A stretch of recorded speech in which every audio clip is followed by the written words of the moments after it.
ನಿರ್ವಹಣೆ ಕೊರತೆಯಿಂದ ಪಾಳು ಬಿದ್ದ ಶುದ್ಧ ನೀರಿನ ಘಟಕ.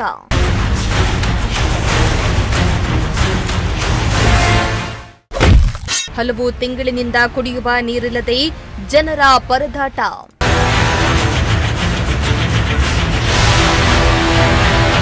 ಶಿರಾ ತಾಲೂಕಿನ ತಾವರೆಕೆರೆ ಗ್ರಾಮ ಪಂಚಾಯಿತಿಯ ಮಾರನಗೆರೆ ಗ್ರಾಮದಲ್ಲಿ ಶುದ್ಧ ಕುಡಿಯುವ ನೀರಿನ ಘಟಕ ಕಳೆದ 7 ತಿಂಗಳಿನಿಂದ ಕೆಟ್ಟೋಗಿ ಸಂಪೂರ್ಣ ಬಂದ್ ಆಗಿದ್ದು, ಕುಡಿಯುವ ನೀರಿಲ್ಲದೆ ದಿನನಿತ್ಯ ಗ್ರಾಮಸ್ಥರು ಪರದಾಡುವಂತಾಗಿದ್ದು, ಇದರಿಂದ ಬೇಸತ್ತ ಗ್ರಾಮಸ್ಥರು ಬಿಂದಿಗೆ ಹಿಡಿದು ಆಕ್ರೋಶವನ್ನ ಹೊರಹಾಕಿದ್ದಾರೆ.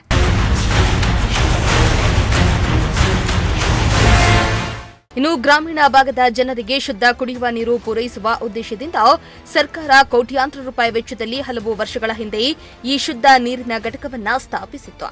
ಆದರೆ ನಿರ್ವಹಣೆ ಕೊರತೆ, ತಾಂತ್ರಿಕ ದೋಷದಿಂದ ಘಟಕ ಸಂಪೂರ್ಣ ಸ್ಥಗಿತಗೊಂಡಿದೆ. ಇದರಿಂದ ಗ್ರಾಮಸ್ಥರು ಬೇರೆ ಊರಿಗೆ ಹೋಗಿ ನೀರು ತರುವ ಪರಿಸ್ಥಿತಿ ನಿರ್ಮಾಣ ಆಗಿದ್ದು, ಗಾಡಿ ಇದ್ದವರು ಹೋಗಿ ನೀರನ್ನ ತರ್ತಾರೆ. ವಯಸ್ಸಾದವರು, ಮಹಿಳೆಯರು ಏನ್ ಮಾಡಬೇಕೆಂದು ಗ್ರಾಮಸ್ಥರು ಆಕ್ರೋಶವನ್ನ ಹೊರಹಾಕಿದ್ರು. ಜಾಗ ಇಲ್ಲ ಸ್ವಾಮಿ, ನಾವು ಮುದುಕರು ಕೈಲಾಗ್ದವ್ರು, ನಾವು ನೀರು ಕೊಡ್ಬೇಕು, ಯಾರು ತಂದು ಕೊಡೋರಿಲ್ಲ. ನೀರಿದ್ರೆ ತಾನೇ ತಂದು ಕೊಡೋದು, ನೀರ್ ಇಲ್ದಿದ್ದು ಏನ್ ಮಾಡ್ತಾರ ಅವ್ರು ತಾನೇ, ನಾವು ಅವ್ರ ಜೀವ ತಿಂದ್ರಿ. ಹಿಂಗೆಲ್ಲ ಪರಿಸ್ಥಿತಿ ಆಗೈತೆ ಸ್ವಾಮಿ ಕೈಲಾಗ್ದವ್ರಿಗೆ. ನಾವು ಬೇರೆ ಊರಿಗೆ ಹೋಗಿ ನೀರ್ ತಗೊಂಬರ್ಬೇಕು. ಈಗ ಗಂಡು ಮಕ್ಳು ಇಲ್ದಿದ್ರು ನಾವೇ ಬಂದ್ಬಿಟ್ಟು ಹಿಡ್ಕೊಂಡು ಹೋಗ್ತೀವಿ. ಗಂಡು ಮಕ್ಳಿಗೆ ಹೊಲಗಳಿಗೆ ಹೋದ್ರೆ ನಾವು ಸಮಸ್ಯೆ ಆಗುತ್ತೆ.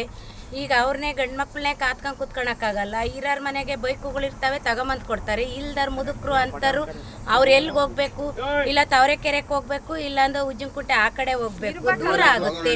ಈಗ ಜೋಗನಹಳ್ಳಿ ಹತ್ರನೇ ಹೋಗ್ಬೇಕು. ನಾವು ಇಷ್ಟು ದೂರದಿಂದ ಹೋಗಿ ನಾವು ಹೆಣ್ಮಕ್ಳು ಹೋಗಿ ತರಕ್ಕಾಗುತ್ತಾ, ಒತ್ಕೊಂಬರಕ್ಕಾಗುತ್ತಾ? ಇದರಿಂದ ಬಂದು ಅಧಿಕಾರಿಗಳು ಇದನ್ನ ನೋಡ್ಬಿಟ್ಟು ಸಮಸ್ಯೆನ ನಮಗೆ ಬಗೆಹರಿಸಿಕೊಟ್ರೆ ತುಂಬಾ ಒಳ್ಳೇದಾಗುತ್ತೆ. ಇನ್ನು ಶಿರಾ ತಾಲೂಕಿನಲ್ಲಿ ಫ್ಲೋರೈಡ್ ನೀರಿನ ಸಮಸ್ಯೆ ಹೆಚ್ಚಾಗಿರುವ ಕಾರಣ ಈ ಯೋಜನೆಯಿಂದ ಜನರಿಗೆ ದೊಡ್ಡ ಮಟ್ಟದ ಉಪಯೋಗವಾಗಬಹುದು ಎಂದು ಗ್ರಾಮಸ್ಥರು ನಿರೀಕ್ಷೆಯನ್ನ ಇಟ್ಟುಕೊಂಡಿದ್ರು. ಆದರೆ ಘಟಕ ಆರಂಭವಾದ ಕೆಲವೇ ತಿಂಗಳಲ್ಲಿ ಪದೇ ಪದೇ ದುರಸ್ತಿ ಕಾಣಿಸಿಕೊಳ್ತಾ ಇದ್ದು, ಈಗಾಗಲೇ 7 ತಿಂಗಳಿನಿಂದ ನೀರಿನ ಘಟಕ ಕಾರ್ಯನಿರ್ವಹಿಸದೆ ತುಕ್ಕು ಹಿಡಿದಿದ್ದು, ನೀರಿದ್ರೂ ಸಹ ನಮಗೆ ಕುಡಿಯಲು ನೀರು ಸಿಗ್ತಾ ಇಲ್ಲ. ಅಧಿಕಾರಿಗಳಿಗೆ ಈ ಬಗ್ಗೆ ತಿಳಿಸಿದ್ರು ಯಾರು ಗಮನ ಹರಿಸ್ತಾ ಇಲ್ಲ ಅಂತ ಗ್ರಾಮಸ್ಥರು ಅಸಮಾಧಾನವನ್ನ ಹೊರಹಾಕಿದ್ರು. ಇಲ್ಲಿ ಫಿಲ್ಟರ್ ನೀರು ಕೆಟ್ಟೋಗಿ 6 ತಿಂಗಳು ಮೇಲಾಗಿದೆ. ಇದಕ್ಕೆ ಸಂಬಂಧಪಟ್ಟ ಅಧಿಕಾರಿಗಳು ಯಾರು ಗಮನ ಆಗ್ತಾ ಇಲ್ಲ. PDO ಕೇಳಿದ್ರೆ ಕಾಂಟ್ರಾಕ್ಟರ್ ಹ್ಯಾಂಡ್ ಓವರ್ ಇದೆ, ನಮ್ಗೆ ಹ್ಯಾಂಡ್ ಓವರ್ ಮಾಡಿಲ್ಲ ಅಂತ ಇದ್ದಾರೆ. ಕಾಂಟ್ರಾಕ್ಟರ್ಗೆ ಫೋನ್ ಮಾಡಿದ್ರೆ ಅವ್ನು ಫೋನ್ ರಿಸೀವ್ ಮಾಡ್ತಾ ಇಲ್ಲ.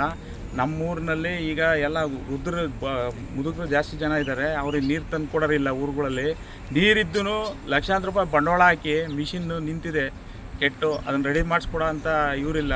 ಅಧಿಕಾರಿಗಳು ಗಮನಕ್ಕೆ ಹೋದ್ರೂ ಅವ್ರು ಯಾರು ಎಚ್ಚೆತ್ತು ಕಾಣ್ತಾ ಇಲ್ಲ. ಅದರಿಂದ ಇದನ್ನು ಬೇಗ ಕೂಡಲೇ ಸಂಬಂಧಪಟ್ಟ ಅಧಿಕಾರಿಗಳು ರೆಡಿ ಮಾಡಿಸಿ ಕೊಡಬೇಕಾಗಿ. ಇಲ್ಲಿ ಫಿಲ್ಟರ್ ನೀರು ಕೆಟ್ಟೋಗಿ ಸುಮಾರು 5-6 ತಿಂಗಳು ಮೇಲೆ ಆಯಿತು.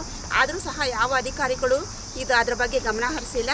ಹಾಗಾಗಿ PDO ವಿಚಾರಿಸಿದ್ರೆ ಅವರು ಕಾಂಟ್ರಾಕ್ಟ್ದಾರ್ ಮೇಲೆ ಹೇಳ್ತಾರೆ, ಅವ್ರನ್ನೂ ಕೇಳಿದ್ರೆ ಮತ್ತೊಬ್ಬರ ಮೇಲೆ ಹೇಳ್ತಾರೆ. ಹೀಗೆ ಹೇಳ್ತಾ ಇದ್ದಾರೆ. ಈ ಗ್ರಾಮದಲ್ಲಿ ನೀರಿಗೆ ಬಹಳ ತೊಂದರೆ ಆಗ್ತಾ ಇದೆ. ದಯವಿಟ್ಟು ಆದಷ್ಟು ಅಧಿಕಾರಿಗಳು ಈ ಕಡೆ ಗಮನ ಹರಿಸಿ ನೀರಿನ ವ್ಯವಸ್ಥೆ ಮಾಡಿಕೊಡ್ಬೇಕು ಅಂತ ಎಲ್ಲರ ಪರವಾಗಿ ನಾನು ಕೇಳ್ಕೊತೀನಿ. ಇನ್ನಾದರೂ ಸಂಬಂಧಪಟ್ಟ ಅಧಿಕಾರಿಗಳು ಇತ್ತ ಗಮನ ಹರಿಸಿ ಪಾಳು ಬಿದ್ದಿರುವ ಶುದ್ಧ ನೀರಿನ ಘಟಕವನ್ನ ದುರಸ್ತಿಗೊಳಿಸಿ ಕುಡಿಯುವ ನೀರಿನ ವ್ಯವಸ್ಥೆಯನ್ನ ಕಲ್ಪಿಸಬೇಕೆಂದು ಸ್ಥಳೀಯರು ಆಗ್ರಹಿಸಿದ್ದಾರೆ. ಶ್ರೀಮಂತ ಪ್ರಜಾಶಕ್ತಿ ಟಿವಿ, ಶಿರಾ.